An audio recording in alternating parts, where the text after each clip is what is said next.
Portal da Memória.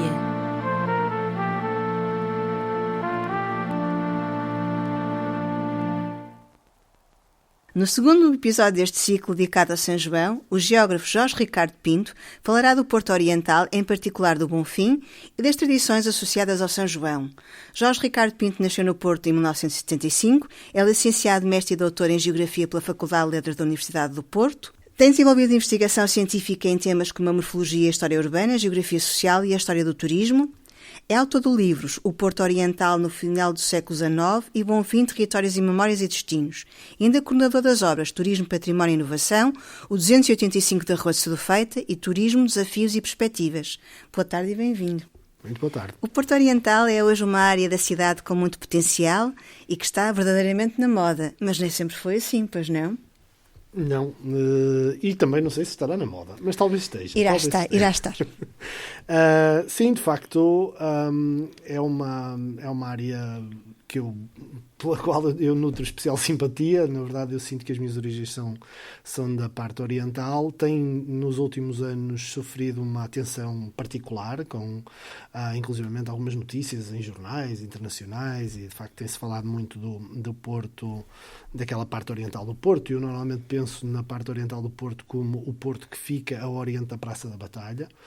E, nesse sentido, de facto, tem tido muita atenção. Mas não foi sempre um lugar especialmente popular. Na verdade, é uma área que foi essencialmente construída a partir do final do século XVIII, quando se dá a grande expansão do Porto no período almadino, e que depois acabará por ganhar uma feição muito industrial, vamos dizer assim, muito ligada à produção, ao longo do século XIX. E por isso, durante esse século XIX, a parte oriental do Porto, sobretudo aquela área muito marcada pela presença, por exemplo, das ilhas ou das fábricas de selagem, as fábricas de tabaco também, ela desenvolve-se sobretudo a partir de uma classe marcada muito por trabalhadores manuais, operários urbanos, gente que de facto compunha o grosso da população que ocupava aquela área. E nesse sentido, de facto, não era propriamente o espaço do glamour e da elegância da Foz, ou até de uma certa elitização que se nota em Sedufeita ou na Rua do Rosário, ou sei lá.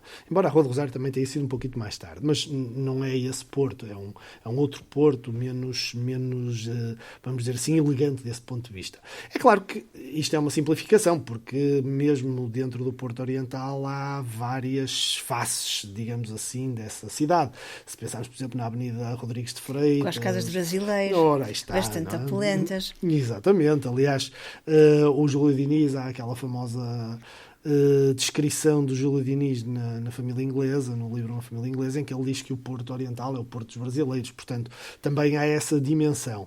Agora, é óbvio isso, ou pelo menos torna-se óbvio quando consultamos, por exemplo, os dados dos inquéritos industriais, que de facto, desde meados do século XIX, talvez até antes disso, a parte oriental do Porto tem uma enorme quantidade de fábricas e uma enorme quantidade de operários, e por isso acaba por ficar um pouco associada a esse número muito significativo de pessoas que habitam aquela área da cidade.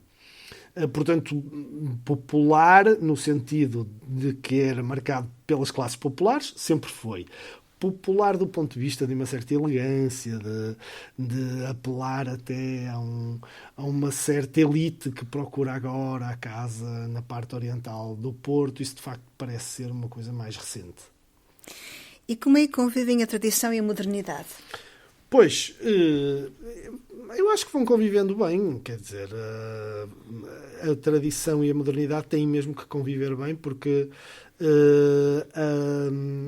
digamos, aquilo que são as práticas de um lugar, elas estão sempre em transformação, não é? Às vezes nós temos esta ideia de que as coisas têm que ficar quase estáticas e que, portanto, só é verdadeiramente parte da identidade de um lugar aquilo que se mantém sempre fiel até a partir de um determinado tempo, mas as coisas não são assim. Nós sabemos que o São João, por exemplo, foi-se transformando ao longo do tempo, foi ganhando outras formas de ser, outras formas de estar, e recordo-me, por exemplo, para os meus filhos é inimaginável pensar, por exemplo, o São João sem os martelinhos, não é? E mesmo para mim, quer dizer, mesmo a minha geração já era um pouco estranho, e todavia para os meus pais ou para os meus avós os martelinhos são uma inovação até um pouco estranha, não é? Claro.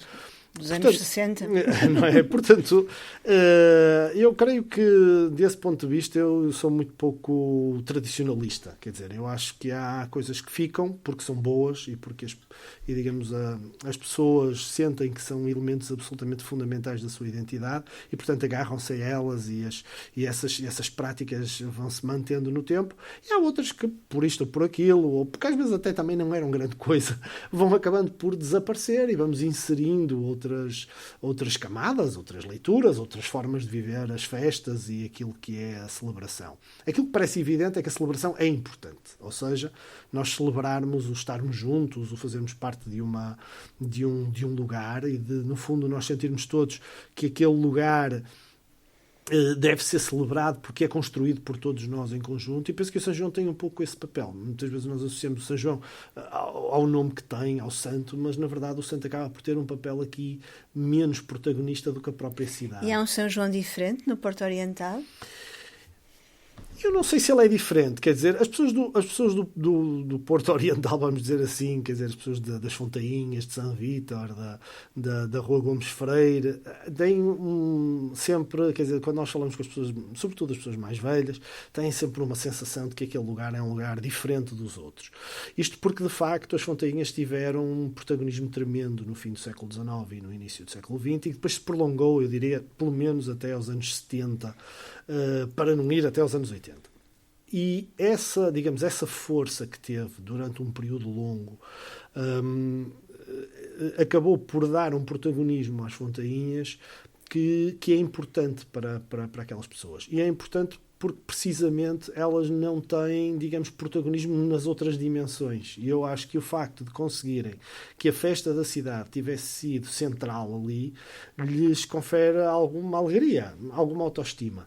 E, portanto, quando vem essa centralidade a ser ameaçada, e eu creio que desde o final dos anos 80 e ao longo dos anos 90 e já no século XXI, houve uma tentativa de dispersar, de pulverizar esses pontos pela cidade, eu acho que as pessoas que vivem naquela área sentiram isso como uma espécie quase de ataque pessoal, não é?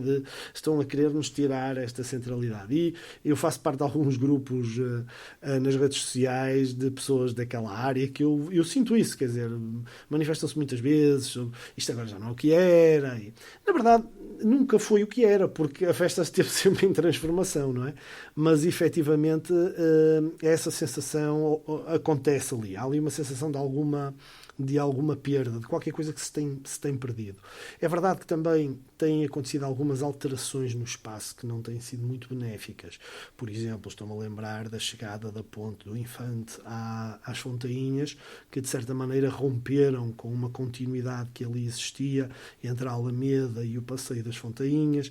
Portanto, houve, digamos, eu diria que nós nos últimos 25 anos conseguimos encontrar um conjunto de posturas, de intervenções que não foram sempre muito benéficas para o espaço da festa. Ao mesmo tempo que outras decisões foram, lá está, como há bocado estávamos a dizer, espalhando a festa pela cidade. Uma das questões, por exemplo, o fogo na ponte, o fogo de artifício na ponte, concentrou muito na Ribeira. Isso foi, de facto, foi uma alteração muito, muito radical, porque nos anos 60, por exemplo, o fogo fazia-se mais a montante, o que também permitia, mais uma vez, a concentração nas Fontainhas.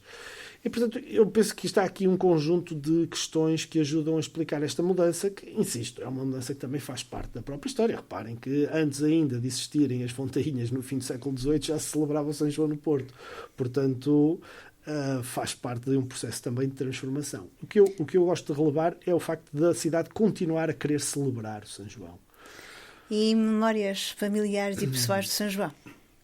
Eu tenho muitas, porque, quer dizer, os meus pais, os meus avós, eu tenho várias gerações ligadas ao lado oriental do Porto, e portanto eu tenho muitas histórias ligadas a ela, algumas delas da minha infância, mas eu, digamos, para além dessas, que se calhar não terão aqui especial interesse partilhar, eu tenho outras histórias que me foram contadas pelos meus avós, nomeadamente pelo meu avô paterno, e eu até trouxe aqui um conjunto de quadras que o meu avô, numa noite, num jantar, me foi cantando, para fazer um enquadramento só das quadras, muito rápido.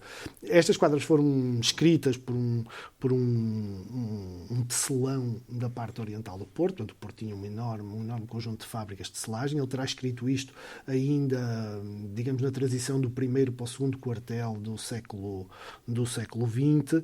E ele era músico também, para além de tecelão, e tinha um grupo de amigos que, com umas guitarras e uns tachos, umas panelas, os ferrinhos, imagino eu, saíam nas rusgas ou naquelas celebrações que se faziam, em que um grupo grande ia passando pelas várias ruas da cidade, iam cantando, iam celebrando a festa. E alguns destes poemas, vamos dizer assim, destas rimas que eu agora vou dizer, provavelmente estariam perdidas, mas felizmente o meu avô, que entretanto faleceu já há alguns anos, naquela noite permitiu-me escrever, e portanto eu iria partilhar aqui, se me permitem. Então pronto, vou ler as tais quadras escritas pelo tecelão Belmiro Lima, algures no final dos anos 20, anos 30, talvez um pouco mais tarde, meu avô não pôde precisar. E dizem assim: Deus queira que o tempo traga aquele ar da sua graça. Diz que o São João de Braga, que nos rogou uma praga, para que a festa não se faça. São João, és um lapónio, se saíres das fontainhas, pois São Pedro e Santo António estão levados do demónio por não terem tais festinhas. Siga avante a mocidade, já que temos liberdade de cantar a noite inteira.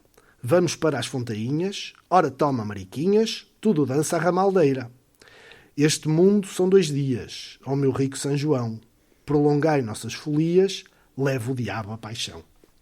Obrigada, Jorge Ricardo, por estas histórias e memórias de São João no Porto Oriental. Portal da Memória.